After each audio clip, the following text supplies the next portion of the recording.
తెలుగు జాతి తెలుగు జాతి ఆత్మాభిమానం మీద ఏర్పడినటువంటి పార్టీ. ఈ పార్టీ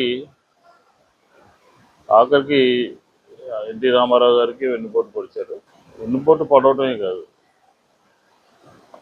ఆయన ఐడియాలజీకి కూడా తిలోదకాలు ఇచ్చారు.